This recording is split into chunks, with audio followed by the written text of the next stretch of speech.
Welcome friends. तो आज हम जानेंगे सी के स्विच केस के बारे में। स्विच केस क्या होता है, क्यों हम स्विच केस को यूज़ करते हैं और इफ एल्स लैडर के साथ स्विच केस का क्या संबंध है।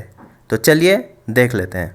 जब हम कंडीशन बेस्ड प्रोग्रामिंग करते हैं तब हमें सबसे पहले इफ एल्स कंडीशनल स्टेटमेंट का सोच आता है, मगर जब कंडीशन का लिस्ट ज़्यादा बड़ा हो जाता है तब इफ एल्स लेंदी हो जाता है और सबसे ज़्यादा मुसीबत होता है, कॉम्प्लेक्सिटी बढ़ जाता है। कभी कभी तो ऐसा होता है कोड के चक्कर में प्रोग्रामर ही कंफ्यूज हो जाता है। तो इसी प्रॉब्लम को सॉल्व करने के लिए सी में स्विच केस का यूज़ होता है, मगर थोड़ा बहुत लिमिटेशन के साथ। लिमिटेशन के साथ ये क्यों कह रहा हूँ ये आपको वीडियो देखते देखते पता चल जाएगा। तो स्विच केस में एक वेरिएबल रहता है जिसे हम स्विच वेरिएबल कहते हैं। ये स्विच वेरिएबल जिस केस के वैल्यू के साथ इक्वल होता है वही वाला स्टेटमेंट या कोड ब्लॉक एग्जीक्यूट होता है। स्विच केस को इफ एल्स लैडर का ऑल्टरनेटिव कहा जाता है, मगर कुछ हद तक, पूरा नहीं। तो चलिए फ्लो चार्ट की मदद से स्विच केस को समझते हैं। वैसे तो स्विच केस इजी होता है, तो चलिए इजी स्विच केस को देख लेते हैं। स्विच केस में एक ही एक्सप्रेशन एंटर करता है क्योंकि स्विच केस में एक ही स्विच वेरिएबल होता है। अब जैसे ही ये स्विच केस में एंटर करेगा तब स्विच वेरिएबल में जो वैल्यू स्टोर है उसके साथ कौन सा केस का वैल्यू इक्वल हो रहा है वो चेक होगा, और जिस केस का वैल्यू मैच कर जाएगा वो वाला कोड ब्लॉक एग्जीक्यूट होगा। और अगर कोई भी केस के साथ स्विच वेरिएबल का वैल्यू मैच नहीं करता तो डिफ़ॉल्ट कोड ब्लॉक एग्जीक्यूट होगा। अंत में जो कोई भी कोड ब्लॉक एग्जीक्यूट हो स्विच केस ब्रेक होगा। चलिए देख लेते हैं स्विच केस कैसे लिखा जाता है। स्विच केस को शुरू करने से पहले हम लोगों को लिखना पड़ेगा स्विच, उसके बाद फर्स्ट ब्रेस के अंदर स्विच वेरिएबल। यहाँ पर जैसे कि स्विच वेरिएबल है गेट डे, और स्विच ब्लॉक के अंदर यानी कि सेकेंड ब्रेसेस के अंदर केस लिखा जाता है। केस को लिखने के लिए पहले लिखना पड़ेगा केस, फिर केस का वैल्यू यानी कि 1 2 या जो कोई भी, उसके बाद कोलोन। कोलोन के बाद अगर कोड ब्लॉक सिंगल स्टेटमेंट हो तो कोई ब्रेसेस की ज़रूरत नहीं है, और अगर मल्टीपल स्टेटमेंट हो यानी कि एक से ज़्यादा अगर स्टेटमेंट हो तो आप सेकेंड ब्रेसेस का यूज़ कर सकते हैं केस ब्लॉक को कंप्लीट करने के लिए। हर एक केस को कंप्लीट करने के पहले ब्रेक कमांड आपको अवश्य देना पड़ेगा केस को ब्रेक करवाने के लिए। अपने प्रोग्राम की ज़रूरत के माफिक आप एक या एक से ज़्यादा केस को इसी तरह से लिख सकते हैं, और अंत में सभी कोड ब्लॉक को लिखने के बाद डिफ़ॉल्ट कोड ब्लॉक को लिखना होगा। तो चलिए एक एग्जाम्पल की मदद से स्विच केस को समझ लेते हैं। प्रोग्राम है हमारा जो वीकडे है यानी कि मंडे से लेकर संडे तक, जैसे कि मंडे 1 ट्यूसडे 2 ऐसे करके टोटल 7 डेज होता है वीक में।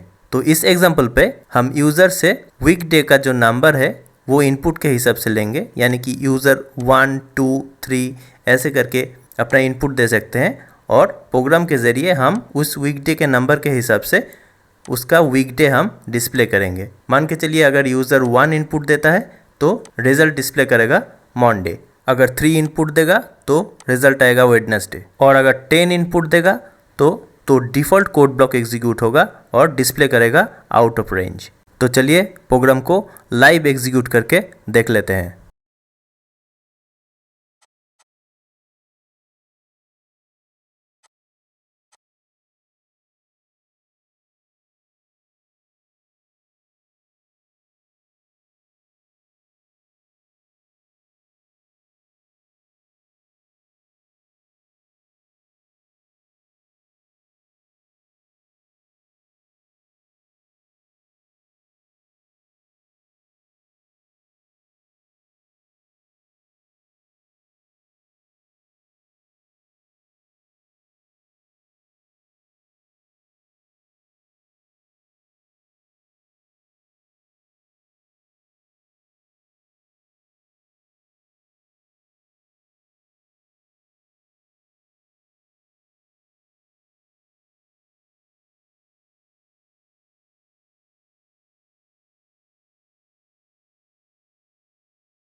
चलिए देख लेते हैं इफ एल्स लैडर के साथ इसका क्या क्या डिफरेंसेस है। इफ एल्स कंडीशन एक एक करके कंडीशन को चेक करते हुए आगे बढ़ते जाता है जितना देर तक इसका कंडीशन ट्रू नहीं होता।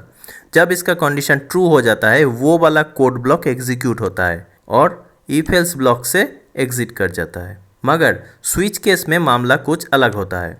यहाँ पर स्विच वेरिएबल में जो वैल्यू रहता है प्रोग्राम वही वाला केस पर जंप करके जाता है, हर एक केस को चेक नहीं करता। इससे एग्जीक्यूशन स्पीड फास्ट होता है। स्विच केस थोड़ा कम फ्लेक्सिबल होता है इफ एल्स लैडर की तुलना में। ऐसा क्यों कहा जाता है?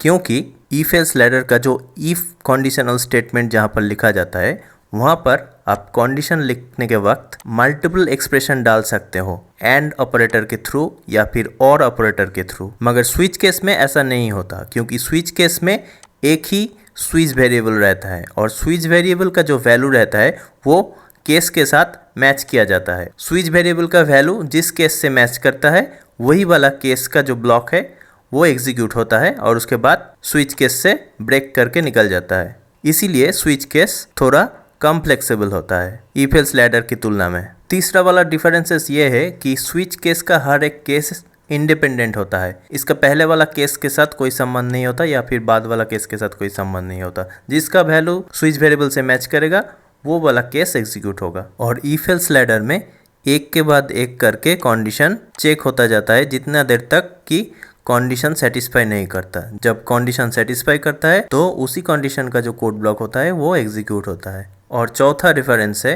स्विच केस में इक्वालिटी ऑपरेटर का यूज होता है। जैसे कि स्विच वेरिएबल के साथ जिस केस का वैल्यू मैच करता है वो वाला केस एग्जीक्यूट होता है, और जहाँ पे इफ एल्स लैडर पे कंडीशन काम करता है ट्रू फॉल्स के बेसिस पर। यही कुछ मेजर डिफरेंसेस था स्विच केस और इफ एल्स लैडर के बीच में।